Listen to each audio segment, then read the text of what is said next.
Hey guys, welcome to the Women Going Big podcast. It's Krista, your host for today. And I will tell you, I am on a roll. You guys, I tell you every time that I have stellar guests, and I don't think this one's going to be any different. So Sue, thank you for coming on the show today. I'm really looking forward to our conversation. Thanks for having me, Krista. I'm looking forward to it as well. Awesome. So you guys, Sue is a survivor turned author, speaker, and certified master life coach. She's the owner of My Step Ahead, and she's committed to breaking the stigma around mental health struggles. You only have to be one step ahead to help the person behind you is the bedrock to the value that Sue brings. She helps stuck people get unstuck by discovering hope and journeying together for the next step ahead. And you guys, I don't want to tell any more about her story. I want her to be able to tell you that in her own words. So Sue, take it away. Spend a couple minutes telling our audience a little bit more about yourself, how you got here. Just go ahead and share. Sure. I appreciate the opportunity. I do want to give a quick trigger warning. A couple of things I'm going to share are pretty intense. So if someone finds himself triggered or potentially triggered, by all means, stop the show, engage in some self-care, come back later. It'll be waiting for you. So awesome. Thank you for that. Having said that, my story starts when I was 7 years old, when a classmate raped me after school. He held me against my will for 45 minutes, and his last words to me were, "Don't tell anybody." As if that wasn't bad enough, back in the 70s, this wasn't even on the radar, especially with a 7-year-old. So nobody knew what to ask. I didn't know what happened, and I didn't know what to say.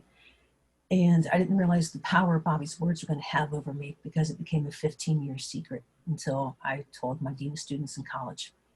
On top of that, I was raised in an alcoholic home, so there was a lot of mental and emotional abuse as is standard. At the same time, it's very important to say that my dad is 29 plus years sober and my biggest cheerleader. That's awesome. My parents divorced after 34 years of marriage.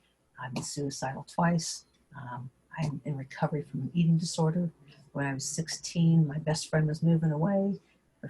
Other friends had a going away party, and I wasn't invited because they didn't like my personality, which for a 16-year-old is crushing. And I didn't let myself cry a tear for 2 years. In essence, the way I phrase it is that my emotions became frozen that day Bobby raped me. And the longer you're in the freezer, the bigger the ice gets. Yeah. And my heart was pretty frozen, and I had convinced myself, my mind had convinced myself that I was what I call the holy exception. I'm a Christian, so that is the foundation of my life.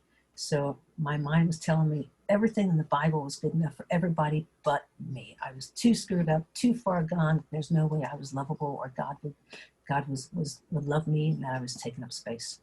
Until 2014, I got involved in a retreat program called Walking Stick Retreats, and I took a chance.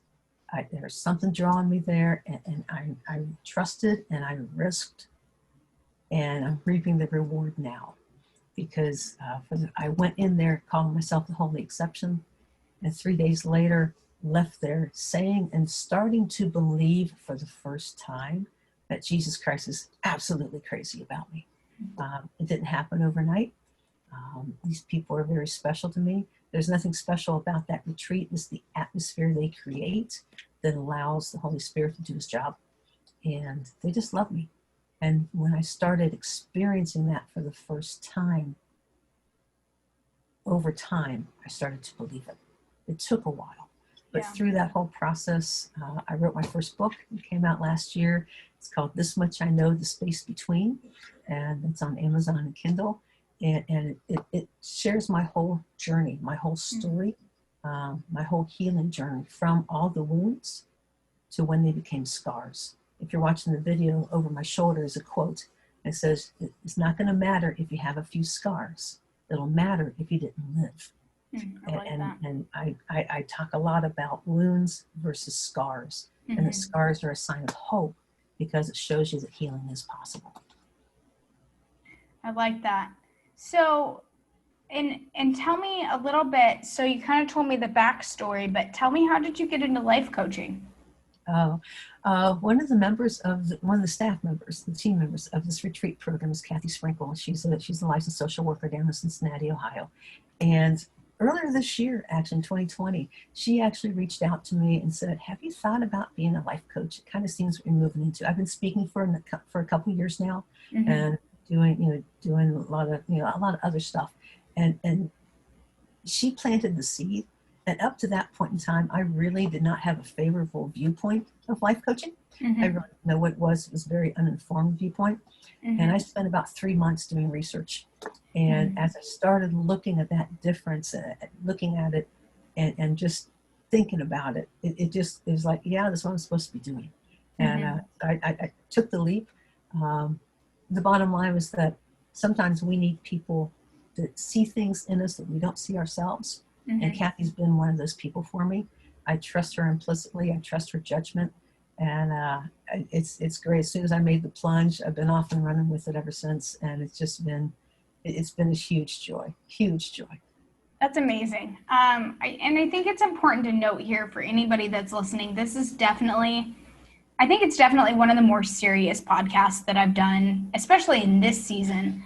But I want to make sure that, because this is a serious topic, and people deal with this, whether it's an eating disorder or whether, like you said, I like how you said it's your 15-year secret, because I know for a fact, maybe not a listener in particular, but there are people that keep secrets and are afraid to share because of how they think they're going to be perceived or judged or anything like that. So if you're comfortable, I would love for you to talk a little bit more about describing that moment where you realized that you couldn't keep it in anymore, that you realized that you had to share with somebody, and what that moment felt like and how you felt after.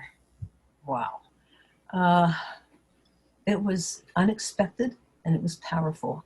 My dean of students had kind of been my counselor for 4 years, and it was a few months before graduation. He'd give me homework each week and talk about different things, trying to get me ready for the workforce, because I was not ready. And I was just a screwed up kid. And I don't even remember the question Ed asked me, but I went off on some rambling answer. And I made a comment saying, "But when society tells you," and my voice trailed off. And he asked me the pivotal question. He was listening, he was engaged. And he simply said, "Sue, did your parents hurt you?" And I said, "No, not them." "Is this somebody else?" And I said, "Yeah." And it was a heavy moment, and yet it was a freeing moment, because it was like the jail cell. The lock came off the jail cell. Now, I did not know what it was going to bring. And when I left his office, I felt like I had a scarlet letter attached to my forehead. I felt like everybody knew. I felt like I was paranoid. Everybody knew. He went with me a couple weeks later to tell my counselor in town. I was shadow dancing, and thank God Ed was there to make me say it again. But even then, it was a number of years till I really started dealing with it. I honestly didn't start dealing with it in detail until 2014. So, and this was 1986 when it first came out. So almost 20, quite a while. So when I really started dealing with it, with the emotional part of it, it was gut-wrenching. Anything that a survivor experiences now, God forbid, should it happen to them, I experienced as well. The woulda, shoulda, coulda, the doubt, the self-blame. Oh my gosh, it was all my fault. Everything was my fault. I should have known. Why did I go? Just every question and doubt and hate, the self-loathing was there. But then you add on, okay, it's even beyond 15 years. You're talking almost 4 decades until I'm really dealing with it in its entirety. For lack of a better phrase, it was hell. That's the only way to put it, because I had to I had the eating disorder twisted in with this. The eating disorder is about shutting off your emotions that aren't comfortable to deal with. So I have that going on while I have everything else going on. And it was everything I could, honestly, to get through. I had the strength of a very fantastic counselor that I've been with now for 12 and a half years. It's not a journey anybody can go through alone. There's no way. And she has let me see things I didn't know I needed to see. Yeah. But yeah, it was gut-wrenching and not for the faint of heart at all. But one of the most powerful things, if I can share this, I think it's important for listeners to hear, is that early on, Amanda's my counselor. And one of the homeworks Amanda would give me when we first started it, dealing with it, was every day for a week, 10 times a day, look myself in the mirror and say out loud, the rape was not my fault. And it was not good enough to say it was not my fault. I had to name it. Yeah. And for the first 2 days, it was pretty dispassionate. It was, rape was not my fault. And it was just trying to get the words out. Yeah. And after about 2 days, I started to hear it, and it got a little more emphasis to it, and it got a little more heart to it. Yeah. And by the time I saw her the next week, sure enough, I had to say it to her face. And it was awkward then, but it got better. She had me say it about 3 times. Yeah. And now I emphatically say the only person who did anything wrong that day was Bobby. Yeah. Nobody else did anything wrong. It was all Bobby's fault. And if you are a survivor and you are listening to this, first of all, I applaud you for your courage to tell somebody or to get ready to tell somebody for the first time, because you are worth it. And what happened to you, no matter what it was, is not your fault. Please hear that. And I think that's so important because, again, like going back to the whole purpose of this podcast, why I started it, was because I wanted to bring women on the show that can speak about a story and from experience, and that are willing to share, maybe for the woman or women that are working on themselves and need to hear it from somebody else. So this is one of those episodes where I truly, truly hope, first of all, I truly hope, I don't want anybody to have to go through this. This isn't something that I'm wishing that I would wish upon my worst enemy, but God forbid there's somebody out there that went through something similar, that is a survivor, and that is still dealing with something like this. Like you said, I applaud you. I applaud you for still being here. I applaud you for being brave today and listening to this podcast. And like you said, it's not your fault. And I think one of the biggest things that I've been talking about lately is being selfish for yourself. You have to be able to do things for you. And when you're like, train of thought is so warped to think that everything's your fault, it's hard to listen to yourself and it's hard to trust yourself. Can you break down a little bit, kind of maybe like what that journey looked like to getting back, I guess, to your true self, like moving past the guilt and moving past the, what it felt like to feel like it was your fault, and now coming into, like, now you're a life coach, now you help other people move past these things too. But what did that in between? Because I know for a fact it wasn't an overnight thing. It takes practice. It takes a lot of fortitude. It takes a whole lot of support. And there are times like now I get a little emotional. So I will never say I'm sorry or forgive me for my emotions. But I do say, please understand. Yeah. Because it's my story. Yeah. That journey is not easy at all. And the question was, how did I get through it? Or what was it like going through that? A lot of it was trusting others.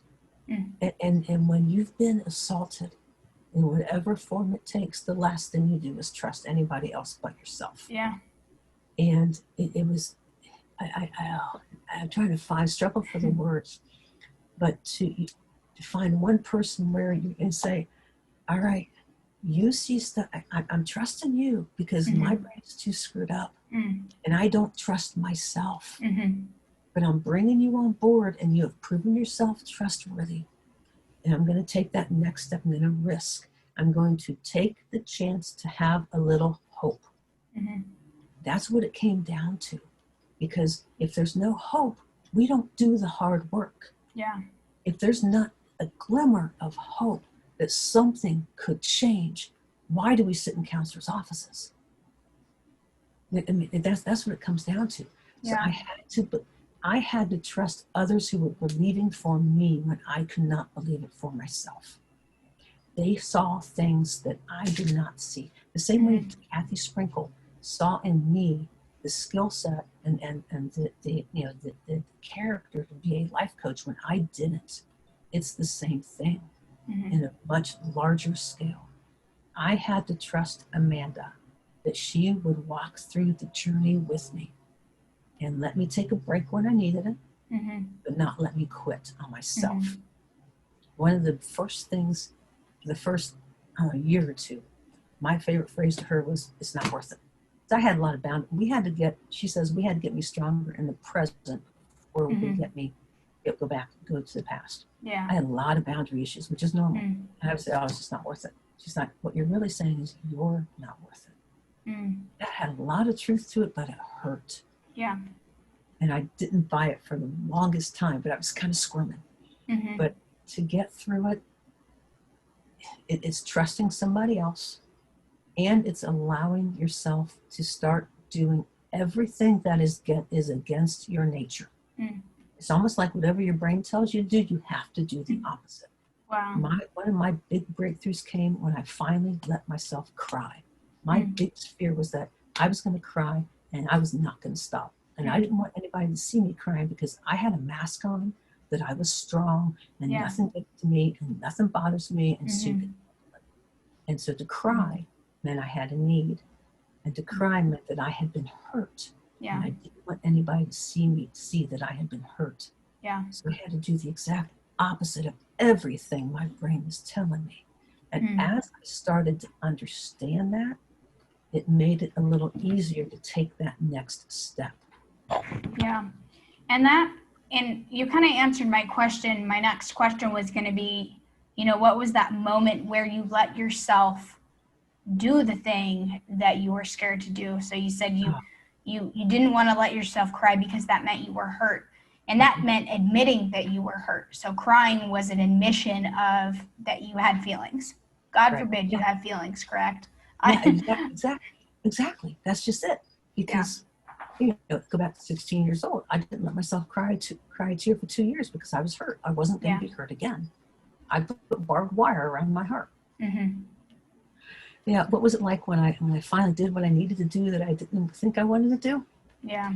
I had about a 15-minute ugly cry. And I'm not talking just cry. Yeah. I am talking like heaving, like that hard. Yeah. And it happened at one of those retreats. It happened at my second retreat. And it was the most beautiful thing in the world. Because that particular retreat was talking about disappointing Messiah and the way God disappoints us. And how he's not, and one of the phrases was, when he's not the God you want him to be, will you let him be the God you need him to be? And I needed him to be strong for me because I couldn't anymore. I was done. Yeah. I couldn't hang on to it anymore. So I had to trust that he was going to be strong and that he could handle all my rage and all my tears that were pent up for decades. And when it finally came out, it was unexpected. Everybody knew what was going on and nobody flinched. In fact, one person came over, put his arms around me and just prayed. And I later found out who it was and gave him a hug. And when I call that my sacred moment of release, because I finally let go. Yeah. I let go of the control. I let go of the hurt and the anger and the shame, which was running rampant, and the fear and everything else, because that's what was tied up in those emotions. Yeah. That's what was tied up. And this particular retreat, what they had us do was write down the things that were binding us, our chains. And for me, it was all those emotions I just talked about: anger, fear, rage, shame, embarrassment, everything like that. And we wrote them on a rock. And that's when I started to cry, because I was starting to name them for the first time. Because then when we were ready, we went outside, we took that rock and we threw it over a cliff. And my first thought when I went out was, hurl this baby. I probably threw that rock 20 yards over the hill. And it is still sitting there somewhere because of the imagery that was to let it stay buried there. Yeah. That was when things started to change, when I finally let go of the control. Mm. In this case, it was the control of my emotions. Yeah. And that then allowed Amanda and I to really do the hard work then. Mm. So I want to kind of zoom out on this whole thing, because I think that each part of your story is important, and I've kind of discussed this on some of my other episodes, but I haven't like really gone into it. Mm-hmm. But I do want to talk a little bit about your eating disorder, and I just want to ask you, do you think that your eating disorder was, I don't want to say a side effect, but do you think it was a direct result of you being raped? It certainly had, it was part of it. Okay. The way I phrase it when I speak is that the longer you're in the freezer, the thicker the ice gets. Mm-hmm. So when my emotions became frozen in time when I was 7 years old, everything got skewed at that point in time. Mm-hmm. So I'm 7 here, and by the time I'm, the further off I am. Yeah. So it started there, yes, Mm-hmm. very definitely. And then everything else added to it. So by Yeah. the time I got to high school and you go through your regular stuff you're going through as a teenager, Yeah. and I'm a loner, I'm Mm-hmm. trying to fit in, I'm in band, I'm in chorus, I'm Mm-hmm. playing basketball, I'm Mm-hmm. working a job, everything like that, but still didn't really have a good, close thing of friends. Yeah. I was angry, I had a lot of anger issues. Mm-hmm. So by the time I got to college is a hotbed of stress. Mm-hmm. So you have an mentally unhealthy woman going to college, being the first generation to go away and actually finish in college. Mm-hmm. And I was not doing well. So it came to head there because of the pressure cooker and the environment. Mm-hmm. It ended up being in the dining hall. I said earlier, I was wearing masks. Mm-hmm. And I wore masks who had no needs. Mm-hmm. So how it played out for me was that when I got hungry, I wanted to go get another serving of food. Mm-hmm. But eating for me was uncomfortable because Mm-hmm. I felt like everybody was looking at me. So by now the paranoia and Yeah. the mind, the self-talk was just Mm-hmm. off the charts. I bet. So I learned to shut off my hunger. I dumped Mm-hmm. my tray and I got the heck out of Dodge. Mm-hmm. And instead I would curb my hunger by snacking. Mm-hmm. Now, the eating disorder I have is called OSFED, which is Other Specified Feeding and Eating Disorder. Mm-hmm. It's, everyone thinks there's like 3 eating disorders. There's a whole bunch of them. Yeah, Mine means that I have disordered eating, but it does not fit all the diagnostic criteria for anorexia or bulimia, in my case, anorexia. Yep. I have like atypical anorexia is what it's called. Mm-hmm. But yeah, it certainly is a direct result of the rape, but so much more as well.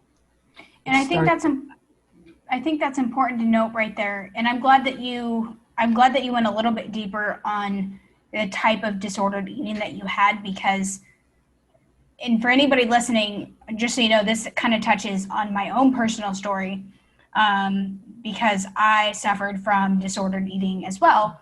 Again, in a non-typical fashion, in a very non-typical fashion that really truly is accepted in today's day and age. It's binge eating or binge dieting, I guess is what it is. Intermittent fasting, yeah.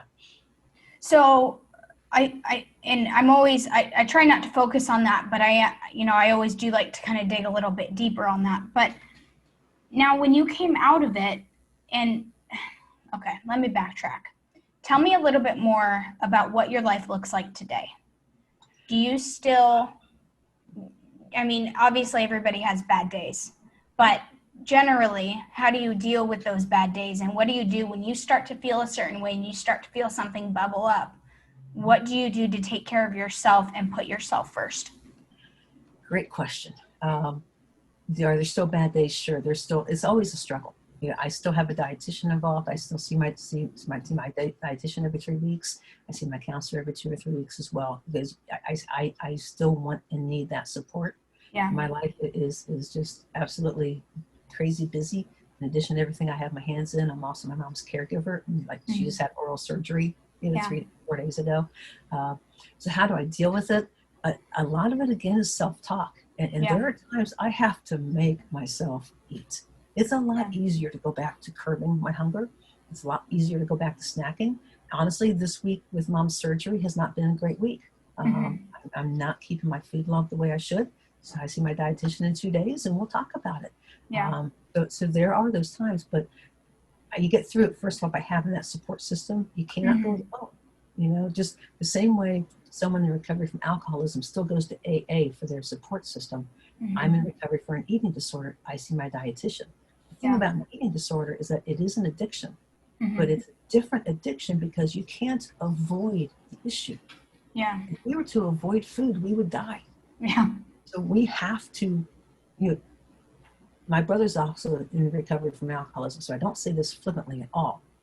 My brother and my dad know that they can't go into a bar. It's just not, it's too tempting for them. It's not where they want to be anymore. So they may have made a conscious choice, but they drive by. I can't just drive by the refrigerator and say I'm not going to eat. Yeah. In about 2 weeks, I won't be here. So, you know, so it's different in that regard. You have to have that support. Yeah. Now, at the same time, my dietitian and my counselor can't do it for me. It comes down to me making the hard choices, being open and honest with them when I'm struggling, like I will be this week, like, not a bad week. And then taking into account, you know, listening and applying the things we come up with in that session for the strategies to move on. Ultimately, yes, it comes down to me, but I can't do it alone. And, you know, I think that's important for everybody listening too, because everybody has bad days. And admitting when you need help is the first step. Yes. And, you know, for me, you know, I read a book that opened my eyes to the whole world beyond the typical eating disorders. And I realized, I pretty sure I have a problem. This is not normal. This is not how a normal person eats food. And it took me a long time. And my thing, so I'm going to break through this with you right now. I struggle calling it an eating disorder because to me, in my eyes, it's such a minimal thing. And I hate comparing, but like when I hear stories like yours, and I've heard stories from several other women who tell me about their stories and their experiences, I'm like, oh, but my thing is just so small. Like it's such a small thing. But even putting myself, and now I'm talking to other women, I'm not talking about myself in general, but it's important to recognize those things. And it's important to say and to be able to address those things and tell somebody else about them. You know, so now I'm able to come on the podcast and I can admit when I'm having trouble, you know, calling it what it is and, you know, talking to other people about it and realizing that it's okay, you know, that it's okay that I struggle with it and that we all struggle with it. And may I interject real quick? Yeah. I applaud you and thank you for your courage, because it's not easy, especially it'd be really, my guess is it'd be easy for you as a host to feel like I have to have it all together. I have to be the strong one. Does sound familiar? You know, the masks of I have a persona to portray as the host. Yeah. And you broke through that, so I'm very proud of you. And then the other thing that was on my heart to say is that by saying it is small, I'm going to use the same thing my counselor said. You're saying you are small. Yeah. That is not true. You are not small, Krista. You matter. And your eating disorder matters as well. And I understand it took me a long time to call it what it was. Yeah. I've only been working with my dietitian for 4 years. And even then, Amanda and I had a lot of conversations about it. So I understand that too. It is not a small thing. And you matter and you are worth everything it takes to keep fighting. Thank you so much. This is, for anybody listening, this is probably one of the deepest podcast series or podcast episodes that I've had thus far. And it's touching for me because while I can't relate to the beginning of your story, I can relate to the middle of it. And this is the point, and these are the kind of stories that I want people to hear because you came out on the other end of it. Exactly. You know, you got through the hard things. You struggled with something for so long, and you're able to come out on the other side and tell other people that they matter and that they are big and, you know, that we're allowed to take up space. Okay, so I want, as we kind of wrap up here and kind of come to an end, I want you to tell me a little bit more about what you're doing in your life coaching, what kind of clients you have, kind of what you're focusing on, and how your previous life experience now is playing a role in changing other people's lives. Yeah, I'm what I call a hope coach. I love it. And I say that because, like I said earlier, without hope, there's no desire. Yeah. So I mine for hope with people who feel stuck, maybe in life transitions or life struggles. And we work through, we journey together for clarity and for courage.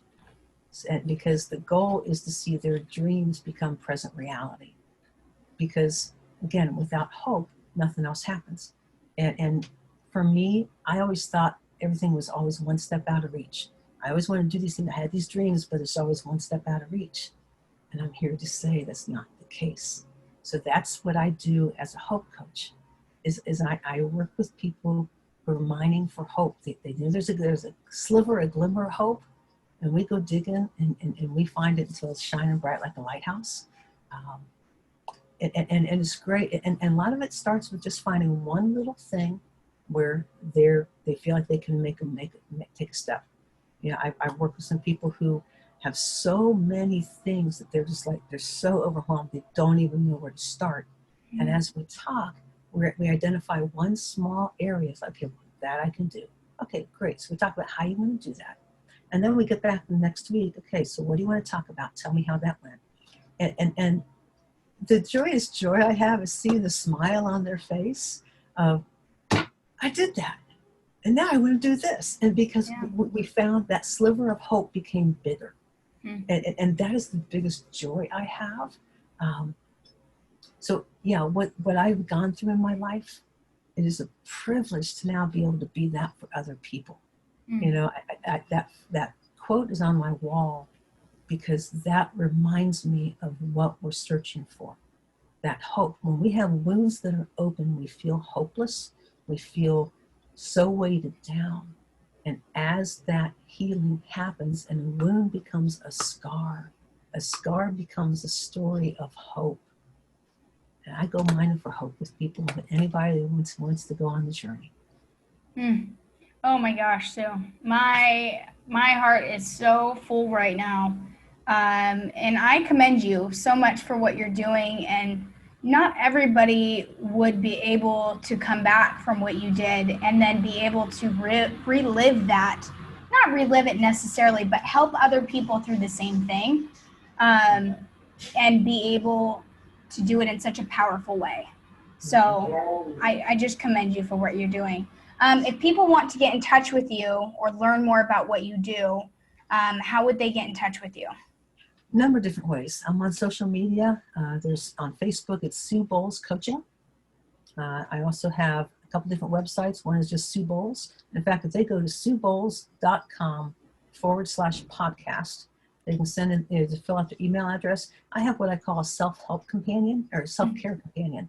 This is just some ideas of different ways that you can take care of yourself when you find a need that you need some space. It's my pleasure to give that to people. And then I also offer a 15-minute complimentary consultation. If anyone would be interested in coaching, I would certainly be happy to take that phone call and set something up and see how we can journey together to help you find the hope you're looking for and to see your dreams become reality. There's also a couple other websites on social media. My Step Ahead, talked about earlier, you only have to be a step ahead to help the person behind you. So I've got a few different ones, but the main one's going to be SueBowles.com. Okay.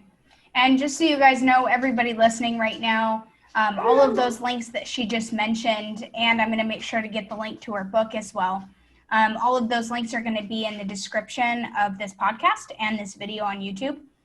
So I made it really easy for you guys to connect with her. And I think the biggest thing that I want you guys to take away from this is reach out if you need help. Like, please just take one small I guess that's not a small step. You need to take one big step of bravery to move forward, and keep the hope, because as Sue said, that's what keeps you moving forward. Sue, do you have anything else that you just want to wrap up before we end the show here today? Just to bounce off that real quick. what Krista said about that first step. That first step is to reach out, to believe in yourself. And if you're not at that point yet, to believe that what someone else is telling you, and I am telling you, that you are worth it, you have value, and your story matters. Please take that step. Reach out wherever it is. It doesn't have to be to me. It could be to a local resource. If you want to email me through the website, do that. I'd be happy to help you find some resources in your area if need be. Whatever I can do to help you feel supported in taking your first step, that is what matters, because you matter. I love that. Well, Sue, thank you so much for coming on the show today. Thank you for being brave and for coming on the show. I know, well, I don't know. I can't imagine that it's easy. It might be easy at this point, but I know there's still some feeling, there's still some emotion there. And I love that you shared that with us today. Because I do truly hope that in some way this encourages other women to go big also. I hope so too. This is now my life purpose, is to use my story to help others take their next step while I keep moving as well. I love it. All right, you guys, I'm going to go ahead and wrap us up. Sue, thank you so much for being here again. I appreciate it, Krista. Thank you. No problem. All right, you guys, this is Krista, your host for today.